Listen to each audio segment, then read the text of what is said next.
क्या बांग्लादेश के army chief को पकड़ा जा सकता है, उन्हें फांसी दी जा सकती है। वहीं दूसरी तरफ भारत के आगे घुटने टेकते हुए दिख रहे हैं इस वक्त बांग्लादेश के लीडर। भारत के एक मूव ने आखिरकार इन्हें जमीन पर ला दिया है। जानेंगे जियोपॉलिटिक्स में क्या कुछ चल रहा है। हमेशा की तरह जानने को मिलेगा बहुत कुछ। आइए जानते हैं इन खबरों को विस्तार से। एक सवाल जो काफी लंबे समय से घूम रहा है और कहा जा रहा है कि बांग्लादेश में स्थिति अलग है। बांग्लादेश में बीते साल हुए नाटकीय सियासी बदलाव के बाद सेना प्रमुख जनरल वकार उस जमा सबसे प्रमुख व्यक्ति बनकर उभरे थे। उनके इशारे पर ही शेख हसीना के देश छोड़ने के बाद मोहम्मद यूनुस को अंतरिम सरकार की कमान सौंपी गई थी। हालांकि कुछ महीनों के बाद ही बांग्लादेश के आर्मी चीफ जनरल वकार जमा और देश की सरकार मुखिया यूनुस के बीच तनातनी की खबरें आने लगी। अब स्थिति बद से बदतर हो गई है। यूनुस किसी तरह जमा को रास्ते से हटाने की जुगत में है, यहाँ तक कि उनकी गिरफ्तारी कर फांसी भी दी जा सकती है। ये सब दावे बांग्लादेश के ही एक पत्रकार कर रहे हैं। इंडिया डेली लाइव पर एक कार्यक्रम में बोलते हुए बांग्लादेशी पत्रकार सलाउद्दीन शोएब चौधरी ने दावा किया कि मोहम्मद यूनुस पूरी तरह से पाकिस्तान के हाथों में खेल रहे हैं। ये आर्मी चीफ वकार जमा को पसंद नहीं आ रहा है। दोनों देशों के रिश्तों में तनाव की वजह बनी है। उन्होंने कहा कि यूनुस ने लाल मोनीरहाट में चीन को एयरबेस बनाने के लिए बुलाया है। इससे पहले ढाका के ऑर्डिनेंस फैक्ट्री को पाकिस्तान को सौंपने की कोशिश यूनुस कर चुके हैं। आर्मी चीफ जफा ने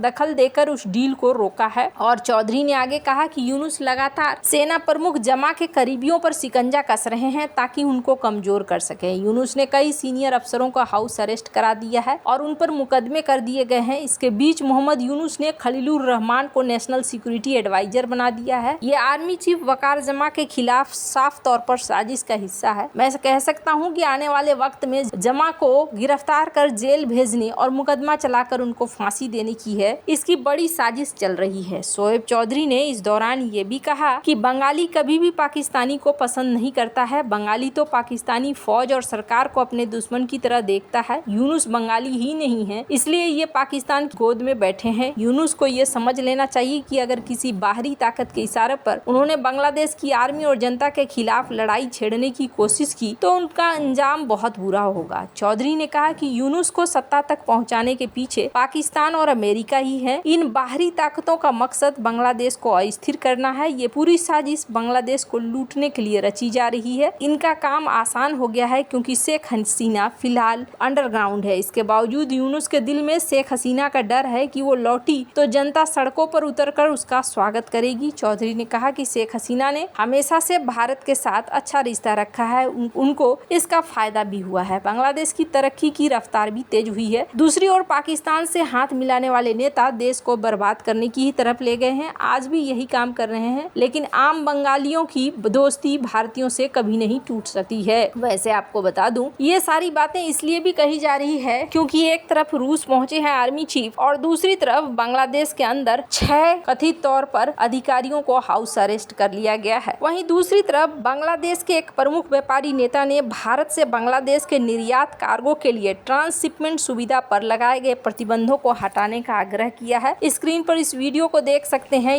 Ready-made garments is the backbone of Bangladesh economy. Out of our total export, more than 83-84% comes by exporting apparel, which is ready-made garments. And this is a very challenging year going on overall in the globally. And for recently, there is a tariff issue imposed by President Trump of USA, and this became a very volatile. ये निर्णय जो 8 अप्रैल 2025 से प्रभावी हुआ, 2020 के उस समझौते को समाप्त कर दिया जिसके तहत बांग्लादेशी सामान भारतीय बंदरगाहों, हवाई अड्डों और सीमा शुल्क स्टेशनों के माध्यम से यूरोप, अमेरिका और पश्चिम एशिया जैसे तीसरे देशों में भेजे जा सकते थे। व्यापारी नेता ने इस कदम के बांग्लादेश की अर्थव्यवस्था, खासकर इसके गारमेंट और समय में देरी, सीमित शिपिंग विकल्पों के कारण कंपटीशन कम होने की आशंका है। उन्होंने क्षेत्रीय व्यापार को बढ़ावा देने और पश्चिमी बाजारों पर निर्भरता कम करने के लिए जोर भी दिया। भारत ने इस प्रतिबंध का कारण अपने बंदरगाहों और हवाई अड्डों पर भीड़-भाड़ और रसद समस्याओं को बताया, जिससे भारतीय निर्यातकों में विशेष रूप से देरी हुई है। पड़ोसी देश ये देखकर अब परेशान हो रहे हैं और उन्हें ऐसा लग रहा है कि जितनी जल्दी हो सके उतना ही बेहतर होगा। भारत नेपाल व्यापार अवरोध भी 1989 से 1990 में कुछ ऐसा ही शुरुआत हुआ था, जिसमें देखने को मिला था। वहीं भारत श्रीलंका बंदरगाह विवाद भी 1980 में हुआ था, जिसकी वजह से भारत ने प्रतिबंध लगाए थे और भारत और चीन व्यापार प्रतिबंध तो काफी लंबे समय तक चला है। अब देखने को मिल रहा है कि बांग्लादेश में चीजें अब धीरे धीरे भारत के अनुसार होती जा रही हैं और भारत ने जो यहाँ एक्शन लिया है वो अपना रूप रंग भी दिखला रहा है। अब आर्मी चीफ आज पहुंचे हैं। अब इसका कोई भी अभी इंफॉर्मेशन नहीं है कि उनको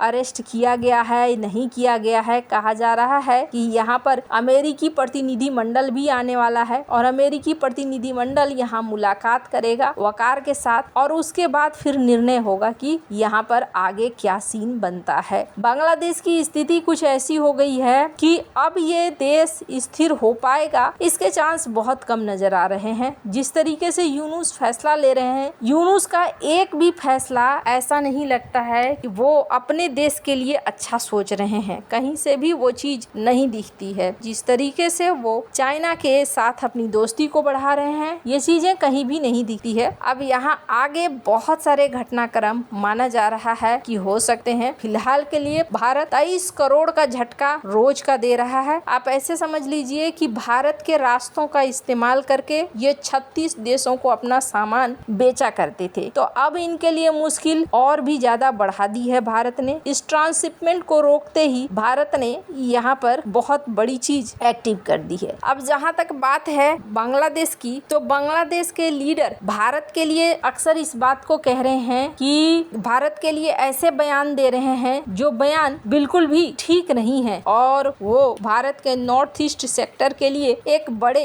खतरे के समान है। स्क्रीन पर एक आर्टिकल देख सकते हैं। बांग्लादेश के लीडर के रिमार्क्स बतलाते हैं कि वो नॉर्थ ईस्ट को डिस्टेबलाइज करना चाहते हैं और ऐसे में इनका तो यहाँ तक कहना है कि बांग्लादेश को समाप्त करो और समाप्त करके ये जो सिलीगुड़ी कॉरिडोर वाली समस्या है उसे पूरी तरीके से खत्म कर दो। त्रिपुरा के टिपरा मोथा पार्टी के संस्थापक प्रद्योत किशोर मानिक देव वर्मा ने 12 अप्रैल 2025 को कहा, बांग्लादेशी नेताओं विशेष रूप से अंतरिम नेता मोहम्मद यूनुस के हालिया बयान इस बात का संकेत कर देते हैं कि वो भारत के पूर्वोत्तर क्षेत्र में खराब करना चाहते हैं स्थिति और ऐसे में भारत को भी एक्शन ले लेना चाहिए और भारत को एक्शन लेते हुए बांग्लादेश को तोड़कर उन इलाकों को अपने हिस्से में ले लेना चाहिए जो हिस्से खास तौर पर भारत के लिए संवेदनशील है। तो इस तरह की बातें कही जाती है। भारत के नॉर्थ ईस्ट सेक्टर से बार बार इस तरह की बात निकल कर आ रही है। वैसे आपको क्या लगता है इन सब मामले में, आप क्या राय है कमेंट कर जरूर बताएं। जल्द मिलते हैं अगले वीडियो में नई खबर के साथ।